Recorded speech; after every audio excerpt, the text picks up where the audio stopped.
Governed by grace, be informed, be inspired, and make impact. Welcome to Episode 2 of the War of Words, 3 Ways to Win, where we delve into the spiritual battle of words to uncover strategies for victory in our daily lives and in the life of others. Join us as we explore the transformative power of words, drawing insights from Scripture to equip ourselves for the ongoing war of words.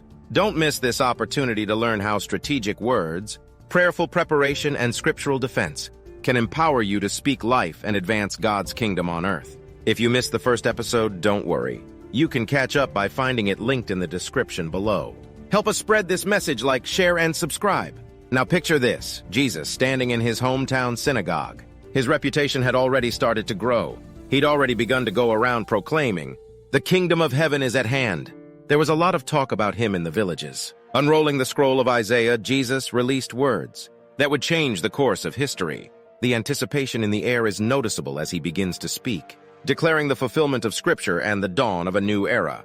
But what exactly did Jesus mean by his words, and how do they resonate with us today? As we dissect Luke chapter 4, starting at verse 18, we uncover not just words spoken, but a mission unveiled.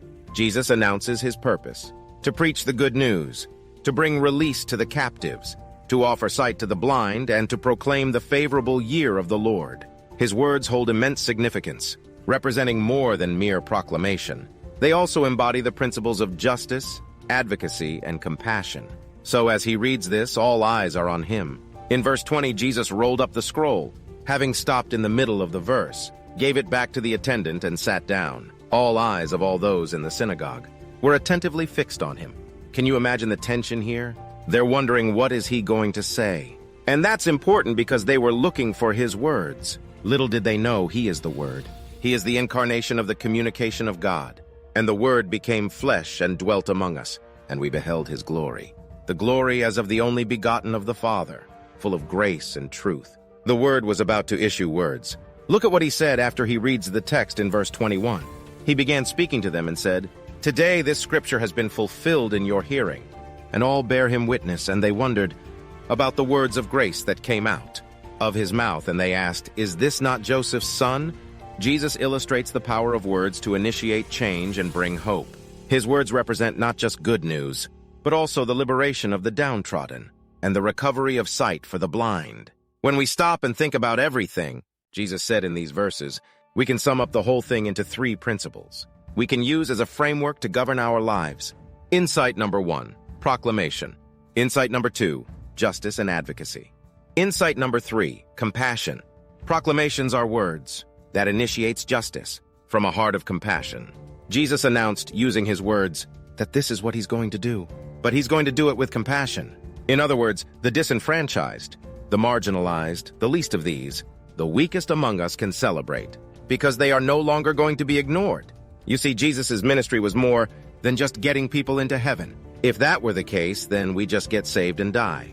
Jesus' proclamation illustrates the power of words to initiate change and bring hope. As followers of Christ, we are called to emulate his example by using our words to uplift and encourage those around us. This is how the war of words is won. In Isaiah 1:17, we are called to learn to do right, seek justice, defend the oppressed, take up the cause of the fatherless, plead the case of the widow. Through our words and actions, we can advocate for justice and stand up for the marginalized and oppressed in society. Also central to Jesus' ministry was compassion. In Matthew 9:36, we read that when he, Jesus, saw the crowds, he had compassion on them because they were harassed and helpless, like sheep without a shepherd. Our words should flow from a heart of compassion, reaching out to those in need and offering comfort, encouragement, and hope. Are you ready to declare his word and bring forth life? Share your thoughts with us in the comments below.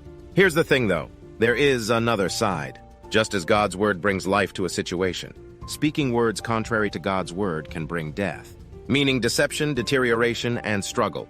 We all face times when it's hard to find the right words to express ourselves. Words like, "I'm never going to get ahead," "My life sucks right now," or even what we say when we are cut off in traffic.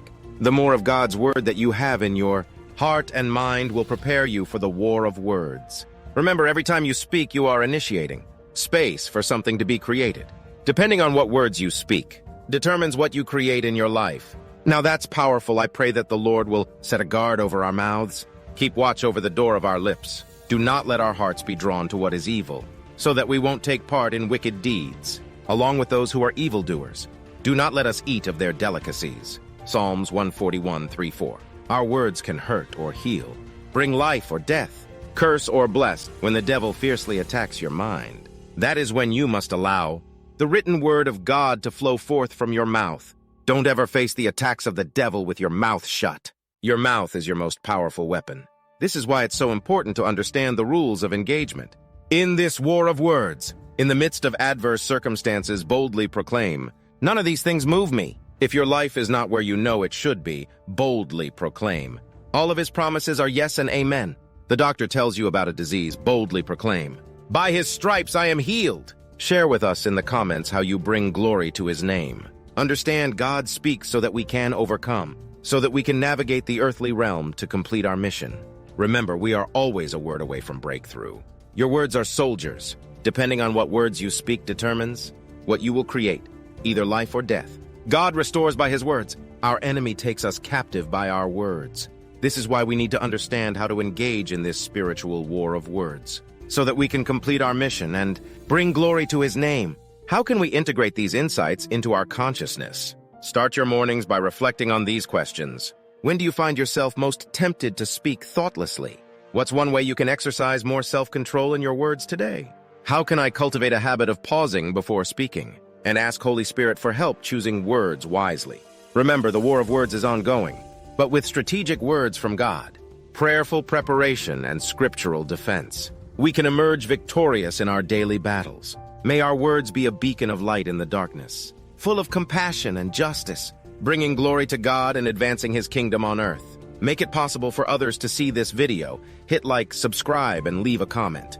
Governed by grace, be informed, be inspired, and make impact.